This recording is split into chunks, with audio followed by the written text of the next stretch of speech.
오늘 우리에게 주신 하나님의 말씀은 신약성경 갈라디아서 5장 7절로 11절까지 말씀입니다. 제가 갖고 있는 신약성경 375면에 있습니다. 야고보서 5장 7절에서 11절까지 말씀을 한 목소리로 낭독하겠습니다. 그러므로 형제들아, 주께서 강림하시기까지 길이 참으라. 보라, 농부가 땅에서 나는 귀한 열매를 바라고 길이 참아 이른 비와 늦은 비를 기다리나니, 너희도 길이 참고 마음을 굳건하게 하라. 주의 강림이 가까우니라. 형제들아, 서로 원망하지 말라. 그리하여야 심판을 면하리라. 보라, 심판주가 문 밖에 서 계시니라. 형제들아, 주의 이름으로 말한 선지자들을 고난과 오래 참음의 본으로 삼으라. 보라, 인내하는 자를 우리가 복되다 하나니, 너희가 욥의 인내를 들었고 주께서 주신 결말을 보았거니와, 주는 가장 자비하시고 긍휼히 여기시는 이시니라. 아멘. 오늘 본문의 말씀을 가지고 성령의 열매로 승부하라, 네 번째 시간 오래 참음에 대해서 하나님 말씀의 은혜를 나누겠습니다. 이 큰딸이 결혼했지만은 매주 집에 올라옵니다. 언젠가 아내가 딸에게 무슨 일을 시켰어요. 무슨 일인지 잘 모르지만 시킨 것 같아요. 그래서 제가 딸이 그 일을 하기 전에 제가 해치워 버렸죠. 그랬더니 아내가 저에게 막 핀잔을 하는 거예요. 당신이 어릴 때부터 그렇게 다 해주니까 아이가 결혼해서 할 줄 아는 게 없잖아요. 그러는 거예요. 제가 이렇게 열심히 일을 하고도 욕을 얻어먹었습니다. 그것을 보면서 우리 아이가 이제 중고등학교를 외국에서 공부를 했기 때문에 누구보다도 자립심이 강하다고 저는 생각해요. 그런데 집에 와서는 아무것도 안 하는 거예요. 그러다 보니까 할 줄 아는 것이 없는 아이가 되어진 거죠. 왜 그럴까요? 부모가요, 참아주지 못해서 그래요. 기다려주지 못해서 그래요. 아이의 서툼을 참아내지 못하고 아이의 그 부족함을 기다려주지 못하고 부모가 대신 다 해버리니까 아이가 자라서도 할 줄 아는 것이 없는 그런 아이가 된 것이죠. 이 신경끄기의 기술이라는 책으로 잘 알려진 마크 맨슨이라는 분이 이제 한국 사회를 이렇게 진단했습니다. 세계에서 가장 우울한 국가다. 우리 한국 사회가 세상에서 가장 우울한 국가라는 거예요. 그러니까 자기 스스로 목숨을 끊는 사람들이 세계 1위가 아니겠습니까? 그 진단하기를 왜 이유가 뭐냐 그랬더니, 급속 성장에 대한 압박과 그로 인한 사회 구조적 병폐가 원인이다라고 진단을 했어요. 급속 성장을 하기 위해서 어떤 일이 벌어지겠습니까? 해야 될 일, 반드시 거쳐야 할 일들을 생략해버리는 거예요. 과정을 생략해버리고 빼버리는 거예요. 그러다 보니까 그 구조적으로 문제가 되어지고 너무 조급하게 움직이다 보니까 병이 들게 되는 그런 현상이 오게 되어지는 것입니다. 이제 그 성장이라는 것이 또 중요하지만 성장에는 반드시 거쳐야 하는 과정이 있어요. 반드시 단계를 밟고 가야 되지 그것을 건너뛰어버리면 문제가 오는 거죠. 가끔 아파트라든지 또는 빌딩이 무너지는 그런 뉴스가 나옵니다. 그래서 그런 아파트를, 그런 빌딩을 순살 아파트라고 그러죠. 왜 그렇습니까? 철근이라는 것을 생략해 버렸습니다.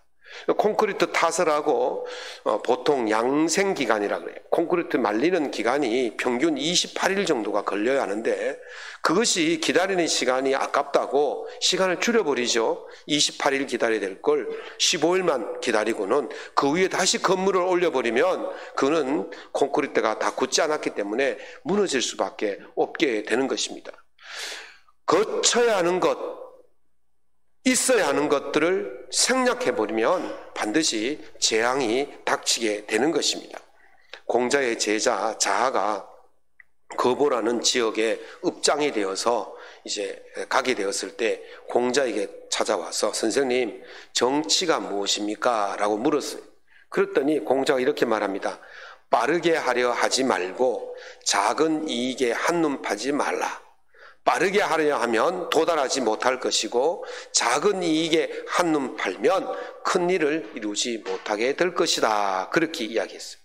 빠르게 하려는 이유가 무엇입니까? 이익이 눈앞에 보이기 때문에 그렇습니다.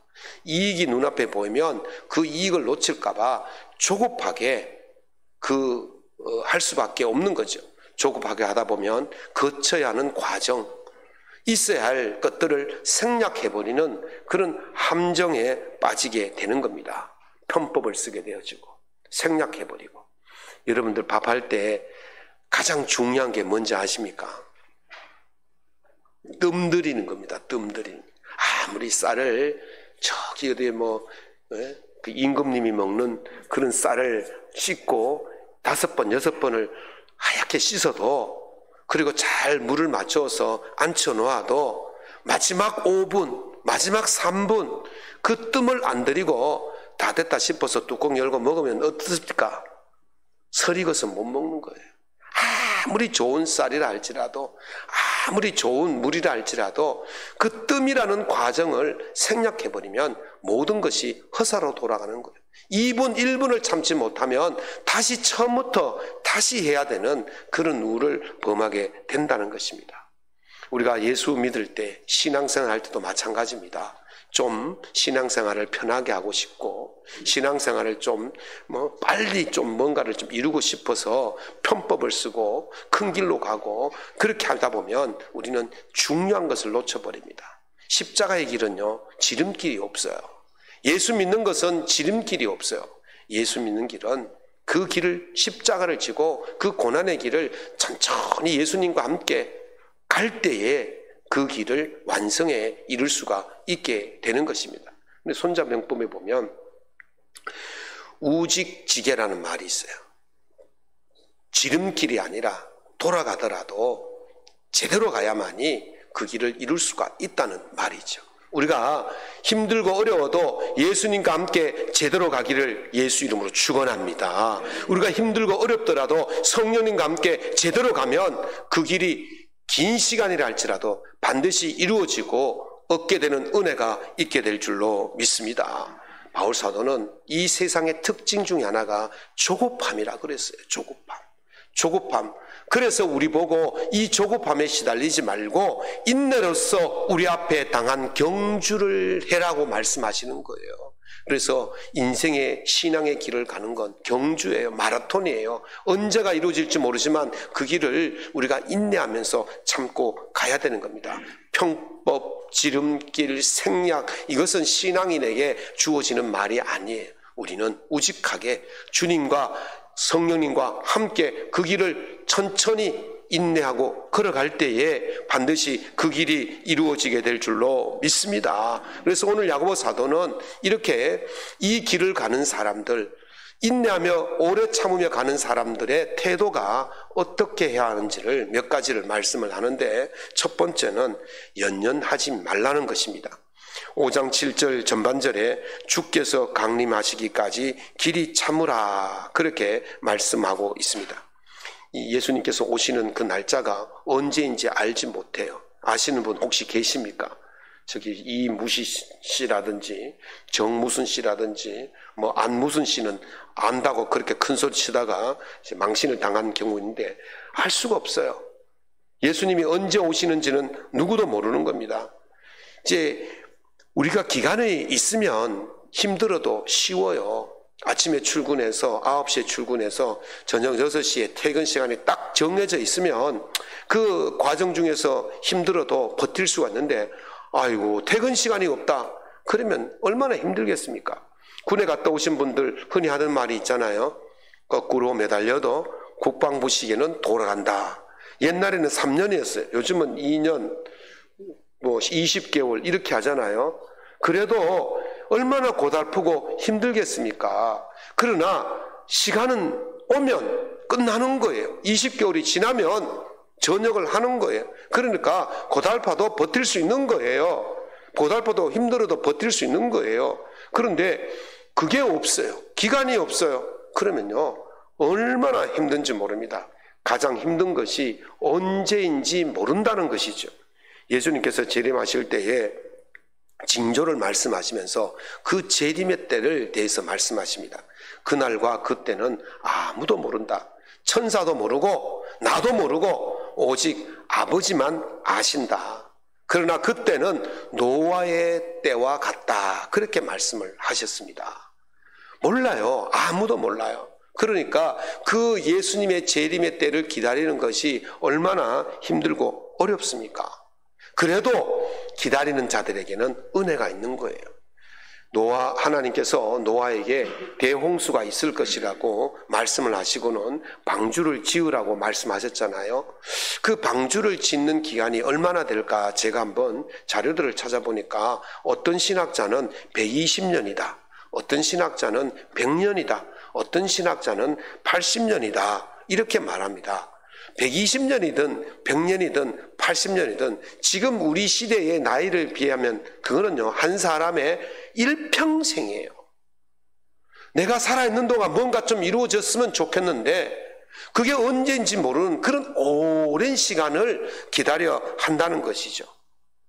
그렇게 하나님께서 언제라고 딱 잘라서 말씀하지 않고 그냥 홍수가 있을 거니까 방주를 지어라. 기다리라는 거예요.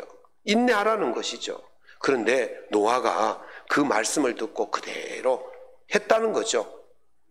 일평생을 했어요. 지금의 시대로 나이를 말하면 일평생을 그 방주를 짓는 일을 했어요. 하나님께서 노아에게 이렇게 말씀하십니다. 너와 네 온 집은 방주로 들어가라. 네 세대에서 네가 내 앞에 의로움을 내가 보았노라. 아멘. 무엇을 의로움을 보았다고 했습니까? 무엇으로? 언제인지 모르지만 하나님께서 그렇게 말씀하시니 그 말씀을 듣고 오늘 되든지 내일 되든지 1년이 뒤가 되든지 100년이 뒤가 되든지 그 일을 살아있는 동안 그렇게 순종하고 기다리고 인내했다는 그것을 하나님께서 의롭다고 보신 것이죠. 기간은요, 내가 정하는 것이 아니에요. 기간은 하나님이 정하시는 줄로 믿습니다. 내가 아무리 잘 세워도 그 계획은요, 안 되는 거예요. 오늘 우리 오광일 목사님이 독일에서 잠시 나왔어요. 들어오기 전에 저 방에서 제가 가을에 종교개혁 기념 그 일을 앞두고 이제 독일 종교개혁 지역을 이렇게 순회를 하려고 계획을 짰거든요. 그랬더니만 오 목사님이 목사님 그거 아닙니다 그러더라. 내가 한국 땅에서 아무리 계획을 잡아도 현장에 가면 다른 거예요. 내가 아무리 이 땅에서 잘 계획을 세워도 하나님의 때를 따라서 가야 되지 내 때는 아무런 의미가 없다는 것입니다. 하나님의 때가 이르면 하나님께서 가장 좋은 것으로 우리에게 적절하게 내려주실 줄로 믿습니다. 그러므로 내 시간에 연연하지 마십시오. 내 계획에 연연하지 마십시오. 하나님의 때에 맞추고 하나님의 때를 기다리고 인내하면 우리에게 큰 은혜가 있게 될 줄로 믿습니다. 두 번째는 정도를 걸어가라는 거예요. 5장 7절 하반절입니다. 보라 농부가 땅에서 나는 귀한 열매를 바라고 길이 참아 이른 비와 늦은 비를 기다리나니. 원래는요 장마를 본 적이 있습니까? 이틀도 안 되는 끝나버렸어요. 폭염이 얼마나 심한지. 가장 문제는 뭐냐면 이 수분이 모자라면 과일들이 제대로 맛을 낼 수가 없고 익을 수가 없다는 거예요. 원래 또 과일값이 엄청나게 오를 것 같습니다. 미리미리 준비를 하시기 바랍니다. 어쨌든 장마를 구경할 수가 없어요. 농부들이 애를 타요. 저는 이걸 보면서요 농부만큼 불확실한 직업이 없구나 그런 생각이 들어요. 농부는요 비가 많이 와도 문제고 비가 적게 와도 문제고 비가 일찍 와도 문제고 비가 늦게 와도 문제인 거예요. 올 때 오지 않아도 문제고 올 때 너무 많이 와도 문제고 이게 농부의 마음이에요. 그래서 농부는 정말 하늘만 쳐다보고 있는 거죠. 이 얼마나 불확실한 그런 삶을 살고 있습니까? 그렇다 할지라도 농부가 농사를 포기합니까? 아무리 가뭄이 들고 아무리 장마가 길어져도 농부는 농사를 포기하지 않습니다. 불확실함에 맡기지 않는다는 거예요. 불확실함이 있지만은 나름대로 준비를 하고 그 비가 왔을 때 또는 햇빛이 쨍쨍 내리쬐을 때에 그걸 대비하는 것이 바로 농부의 삶의 태도라는 거예요. 불확실함에 맡기지 않는다는 거죠. 그 김상근 교수가 쓴 군주의 거울, 그 기루스의 교육이라는 그 책이 있어요. 그 기루스의 교육이라는 고전 책이 있는데 그것을 재해석해 놓은 책이 바로 이제 군주의 거울이라는 책인데 거기 보니까 이탈리아 시에나 성당이 유명한데 그 성당 바닥에 그 그림을 소개를 해 놓았어요. 이 그림이 핀토라기오라는 사람이 밑그림을 그리고 파올로 마누치라는 사람이 대리석으로 이게 모자이크로 이 그림을 만들어 놨는데 뭐 지혜의 언덕 뭐 이렇게 해석을 할 수도 있고 또는 뭐 포르투나 여신과 지혜의 언덕 이렇게 이해할 수가 있어요. 이 지혜의 여신이라고 행운의 여신을 포르투나 여신이라고 그래요. 근데 이 포르투나 그림 한번 내려주세요. 좀 보십시오. 제가 찾다 못 찾아서 제가 읽던 책에 이걸 사진 찍어서 지금 올려놨거든요. 잘 안 보이시죠? 네, 보인다고 생각하시고 보시기 바랍니다. 근데 그 포르투나 여신이 어디 있냐면 지금 저기 여러분들 보시는 우측 제일 밑에 있는 그 모습이 포르투나라는 여신이거든요. 보시면 그 발이 한 좌측 발은 그 돛대가 부러진 난파선 직전에 그 배 위에 발이 올라가 있고 우측은 육지에 있지만은 그 공 위에 발이 오른발이 올라가 있어요. 그리고 왼손으로는 돛을 들고 있어요. 여러분 보십시오. 평지에 두 다리를 다 버티고 있어도 이게 불안한데 지금 한 다리는 배 위에 있고 한 다리는 공 위에 있어요. 어떻습니까? 균형을 잡기가 힘들다는 것이죠. 거기다가 지금 뭐가 있어요? 저기 돛대가 있어요. 바람이 불면 바람이 부는 대로 넘어갈 수가 밖에 없는 거예요. 가만히 서 있어도 지금 견디기 힘든데 바람까지 부니까 얼마나 위태한다는 거예요. 이게 행운이라는 거예요. 행운은 이렇게 불확실하다는 겁니다. 그런데 이 행운에 의지하지 않고 지금 10명의 현자들이 지금 저 언덕 꼭대기가 지혜의 언덕인데 저기를 찾아가고 있어요. 여러분들 보시기에 좌측편에 서 있는 사람이 소크라테스고 우측편에 있는 그 네모 안에 있는 그 글씨가 상자라는 글씨인데 지금 보물을 다 버리고 있잖아요. 저 위에 이제 글씨가 있는 저게 라틴어인데 제가 해석을 해보니까 구원을 받는 자 또는 뭐 지혜로운 자는 빨리 이 언덕에 올라와서 상을 받으라 지금 이렇게 설명이 되어 있더라고요. 그런데 지금 현자들이 지혜를 얻기 위해서 이렇게 떠나고 있어요. 행운에 불확실에 의지하지 않고 지혜를 찾았다라는데 그 밑에 보면 뱀도 있고 거북이도 있고 잘 안 보이지만 거기 쪽제비도 있어요. 제일 먼저 나타나는 게 뱀이거든요. 뱀은 뭐냐? 뱀은 탐심과 욕심이라는 거예요. 현자들이 걸어가는 지혜를 찾아가는 사람들 앞에 방해물이 뭐냐? 욕심과 탐심이라는 방해물이 있다는 거예요. 그 다음에 나오는 것이 족제비인데 족제비는요 속임수와 간사함, 요령 이런 거라는 거죠. 그 다음에 거북이가 나타나는데 거북이는 뭐냐면 나태함과 게으름이라는 거예요. 우리가 불확실한 행운을 버리고 지혜를 찾아서 구원의 길로 저기 라틴어를 다시 번역하면 구원을 받을 자여 이렇게 나와요. 근데 구원을 받기 위해서 지혜를 찾아서 가는데 그 앞에 뭐가 있다고요? 나태와 게으름이 있고 욕심과 질투심이 있고 간사함과 요령 사기꾼이 저 안에 우리 방해하고 가지 못하도록 한다는 것이죠. 농부는요 정도를 걸어가는 사람들입니다. 농부가 요령 피우는 거 보셨습니까? 농부가 요령 피우면 농사를 지을 수가 없어요. 농사를 지을 때 요령 피우지 않아요. 때를 기다리고 준비하고 참고 그래서 농부는 가을에 결실을 맺는 겁니다.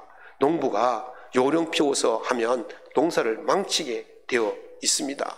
이른 비와 늦은 비 그 때를 기다리는 거예요. 요령을 피우지 않는 것이죠. 이게 바로 농부의 심정이라는 겁니다. 신앙도 마찬가지입니다. 요령으로 잘 되는 신앙은 없어요. 그 길이 길고 힘들지만 그 길을 가는 거예요. 탐심을 버리고 욕심을 버리고 나탐을 버리고 그 길을 걸어가는 것입니다. 그럴 때에 그 길 앞에 은혜가 있게 되어지는 것입니다. 농부가 늦은 비와 이른 비를 기다리듯이 우리도 그런 오래 참는, 길이 참는 그런 것이 있어야 될 것입니다. 농부가 왜 그렇게 합니까? 가을에 뭘 보고? 열매를 보고 가는 거예요. 그래서 가을의 열매는 농부의 인내의 열매입니다. 길이 참음의 열매입니다. 그것이 바로 그 참음이 농부에게는 열매로 돌아가는 것입니다. 갈라디아서 6장 9절에 우리가 선을 행하되 낙심하지 말지니 포기하지 아니하면 때가 이르면 거두리라 말씀하셨습니다. 선을 행한다는 말은 믿음의 정도를 나타내는 것입니다. 믿음의 정도, 믿음의 정직한 길을 나타내는 것입니다. 낙심하지 않고 포기하지 않는다는 것은 길이 참는 것을 말합니다. 가을에 수확하는 농산물을 위해서 농부들이 오래 참고 정도를 걸어가듯이 우리 신앙의 아름다운 열매를 위해서 정도를 걸어가고 또 오래 참는 그런 모습으로 살아가셔서 주님이 주시는 그 은혜를 이 불확실한 시대에 누리며 살아갈 수 있기를 예수님 이름으로 축원합니다. 세 번째는 견고히 버티라고 말씀하십니다. 야고보서 5장 8절에 너희도 길이 참고 마음을 굳건하게 하라. 주의 강림이 가까우니라. 아멘. 하나님께서요 아브라함에게 75세 되던 나이에 후사를 약속하시지 않았습니까? 그 후사를 통해서 하늘의 별처럼 땅의 모래처럼 그 민족을 이루게 해주시겠다고 약속을 해주셨어요. 그런데 13년이 지났는데도 아이가 생기지 않는 겁니다. 그때 그 아브라함의 아내 사라가 자기 여종 하갈을 아브라함에게 들이밀면서 아마도 하나님께서 우리에게 아이를 주신다는 것은 내가 아니고 이 하갈을 통해서 주시느라고 그러신 것 같다. 이 하갈을 통해서 후사를 얻으라고 그렇게 들이밀었어요. 그래서 아브라함이 하갈을 통해서 아이를 임신하게 했죠. 그 임신하고 나서부터 이제 갈등이 시작되어지는 겁니다. 하갈과 사라가 다툼이 일어나게 됩니다. 사라가 그러죠. 둘 중에 하나를 택해라. 하갈을 택하든지 나를 택하든지. 그래서 결국은 이 하갈이 이제 쫓겨나게 되어집니다. 광야에서 막 슬피 울 때에 하나님께서 그 하갈에게 이렇게 말씀하시죠. 그가 사람 중에 들나귀가 지 되리니 그의 손이 모든 사람을 치겠고 모든 사람이 손이 그를 칠지며 그가 모든 형제와 대항해서 살리라. 그리고 나서 이 아이를 출산합니다. 그리고 11년 뒤에 누가 태어나냐면 이삭이 태어나죠. 25년 만에 100세 되던 해에 이삭이 태어나는 거예요. 둘 다 누굽니까? 둘 다 아브라함의 자녀들이고 형제예요. 그런데 지금 어떻습니까? 오늘 또 미사일 쏘았나요? 이스라엘에서 쏘고 이란에서 쏘고 저쪽에서 쏘고 이쪽에서 쏘고 포탄 쏘고 총 쏘고 미사일 쏘고 막 대포 쏘고 그러지 않습니까? 이게 끝없이 지금까지도 그때부터 지금까지 이루어지는 거예요. 왜 이런 일이 일어났습니까? 아브라함이 조급해서 그래요. 아브라함이 기다리지 못해서 그래요. 아브라함이 하나님의 말씀을 믿었다면 견고히 버티었어야 되는데 그것을 버티지 못한 것입니다. 견고하지 못하고 흔들렸기 때문에 결국 그런 비극이 온다는 것입니다. 인내는요, 난간을 극복하려고 하는 것이 아니라 버티는 것입니다. 야곱이 아버지 이삭에게 축복을 받고 삼촌 라반의 집으로 도망을 갔지 않습니까? 바담 아람으로 도망가서 몇 년을 버텼습니까? 20년을 버텼습니다. 그리고 나서 이스라엘 12지파의 아버지가 된 거예요. 조상이 된 거예요. 요셉이 어릴 때에 꿈을 꾸었지 않습니까?